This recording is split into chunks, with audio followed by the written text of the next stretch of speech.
ನಮಸ್ಕಾರಗಳನ್ನು ಹೇಳುತ್ತಾ ಇವತ್ತು ನಾನು ಪತ್ರಿಕಾಗೋಷ್ಠಿ ಕರೆದಿರುವಂಥ ಉದ್ದೇಶ ತಮ್ಮ ಮುಂದೆ ಪ್ರಸ್ತುತಪಡಿಸ್ತಾ ಇದ್ದೇನೆ. ಮಾರ್ಚ್ ತಿಂಗಳಲ್ಲಿ ರಾಜ್ಯ ಸರ್ಕಾರ ಬಜೆಟನ್ನು ಮಂಡನೆ ಮಾಡ್ತಾ ಇದೆ. ಬಜೆಟ್ ಮಂಡನೆಯಲ್ಲಿ ಅಫ್ಜಲ್ಪುರ್ ಮತಕ್ಷೇತ್ರಕ್ಕೆ ಅನುಕೂಲವಾಗುವಂಥ ಯೋಜನೆಯನ್ನು, ಅಫ್ಜಲ್ಪುರ್ ಅಭಿವೃದ್ಧಿಗೆ ಅನುಕೂಲ ಆಗ್ತಕ್ಕಂಥ ಯೋಜನೆಯನ್ನು ಸರ್ಕಾರ ಘೋಷಿಸಬೇಕು ಅಂಥೇಳಿ ವಿಶೇಷವಾದಂಥ ಪ್ಯಾಕೇಜ್ಗಳನ್ನು ಕೊಡಬೇಕು ಅಂಥೇಳಿ ನಾನು ಆಗ್ರಹ ಮಾಡ್ತಾ ಇದ್ದೀನಿ.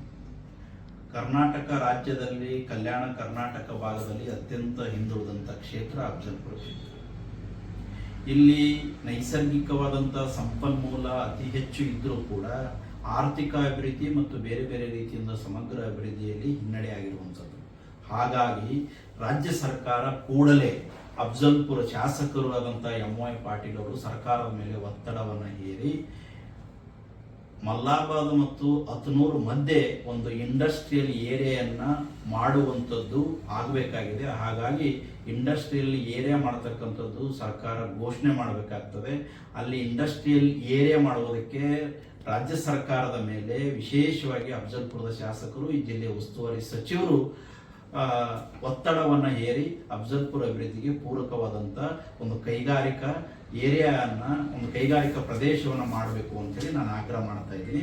ಅದರ ಜೊತೆಗೆ ಅಫ್ಜಲ್ಪುರ್ ಮತಕ್ಷೇತ್ರದಲ್ಲಿ ಇನ್ನೂ ಕೂಡ ಹೆಚ್ಚು ಕೈಗಾರಿಕೆಗಳನ್ನು ಬರಬೇಕು, ಉದ್ಯೋಗ ವ್ಯಾಪಾರಗಳನ್ನು ಬೆಳಿಬೇಕು ಅಂತೇಳಿ ನಾನು ಸರ್ಕಾರ ಆ ನಿಟ್ಟಿನಲ್ಲಿ ಪ್ರಯತ್ನ ಮಾಡಬೇಕು ಅಂತೇಳಿ ಆಗ್ರಹಿಸ್ತಾ ಇದ್ದೇನೆ.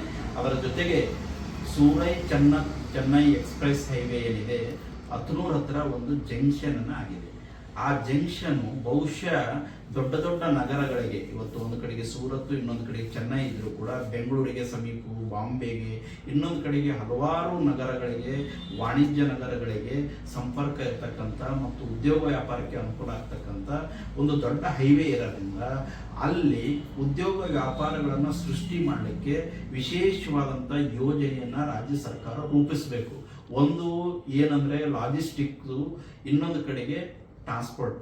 ಇವೆರಡೂ ದೊಡ್ಡ ಬಿಸ್ನೆಸ್ ಆಗಿರೋದ್ರಿಂದ ಇದರಿಂದ ಏನಾಗ್ತದಂದರೆ ಇವೆರಡೂ ಈ ಭಾಗದಲ್ಲಿ ಅಭಿವೃದ್ಧಿ ಮಾಡಿದ್ರೆ ನೂರಾರು ಸಾವಿರಾರು ಜನರಿಗೆ ಉದ್ಯೋಗವನ್ನು ಸೃಷ್ಟಿಯಾಗ್ತದೆ, ಆರ್ಥಿಕ ಬೆಳವಣಿಗೆ ಅನುಕೂಲ ಆಗ್ತದೆ ಅಂತ ಹೇಳಿ ನಾನು ಸರ್ಕಾರದ ಮೇಲೆ ಇವತ್ತು ಒತ್ತಡ ಆಗ್ತಕ್ಕಂಥದ್ದು, ಸರ್ಕಾರಕ್ಕೆ ಆಗ್ರಹವನ್ನು ಮಾಡ್ತಾ ಇದ್ದೀನಿ, ಮನವಿಯನ್ನು ಮಾಡ್ಕೋತಾ ಇದ್ದೀನಿ.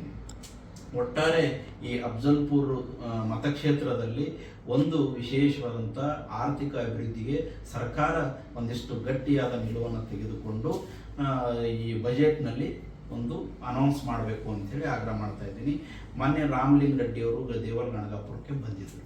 ಬಂದಂಥ ಸಂದರ್ಭದಲ್ಲಿ ಯಾರೋ ರೈತರು ಒಬ್ಬ ದಾನಿಯನ್ನು ಕೊಟ್ಟಂಥ 2 ಕೋಟಿ ರೂಪಾಯಿ ಅನುದಾನದಲ್ಲಿ ಒಂದು ಅನ್ನದಾಸೋಹ ಭವನವನ್ನು ಅವರು ಅಡಿಗಲ್ ಹಾಕಿ ಹೋದರು.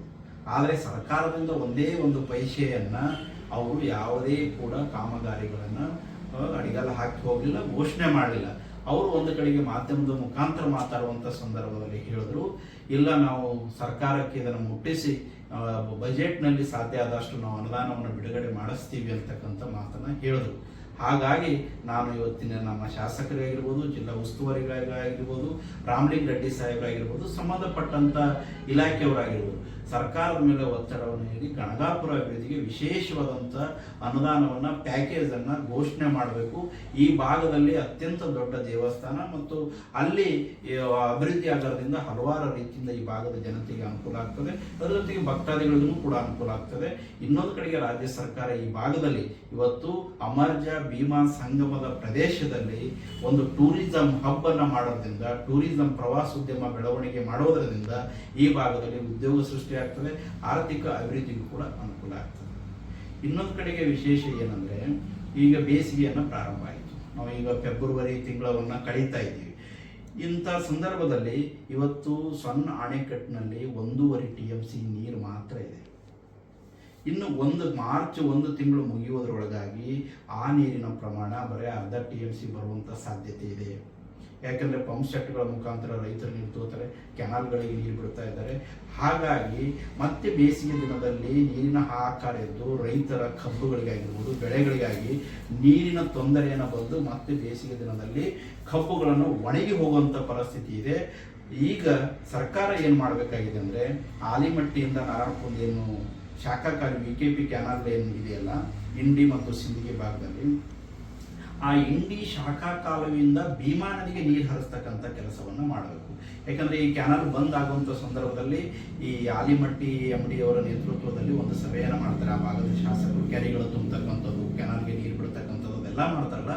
ಹೆಚ್ಚುವರಿಯಾಗಿ ಆ ಕೆನಾಲ್ನಿಂದ ಬಂದಂಥ ಒಂದಿಷ್ಟು ನೀರೇನಿದೆಯಲ್ಲ ಆ ನೀರನ್ನು ಭೀಮಾ ನದಿಗೆ ಹರಿಸೋದ್ರಿಂದ ಸಂಪೂರ್ಣವಾಗಿ ಈ ಒಂದು ಸಣ್ಣ ಅಣೆಕಟ್ಟು ಮತ್ತು ಸಣ್ಣ ಬ್ಯಾರೇಜಸ್ಗಳೇನಿವೆಯಲ್ಲ ಅವೆಲ್ಲ ಈಗ ನಾವು ಮಾರ್ಚ್ದಲ್ಲಿ ತುಂಬ್ಕೊಂಡು ಬಿಟ್ರೆ ನಮಗೆ ಏಪ್ರಿಲ್, ಮೇ, ಜೂನ್ 3 ತಿಂಗಳು ಯಾವುದೇ ಕಾರಣಕ್ಕೂ ಸಮಸ್ಯೆ ಆಗಲ್ಲ, ರೈತರಿಗೆ ಅನುಕೂಲ ಆಗ್ತದೆ.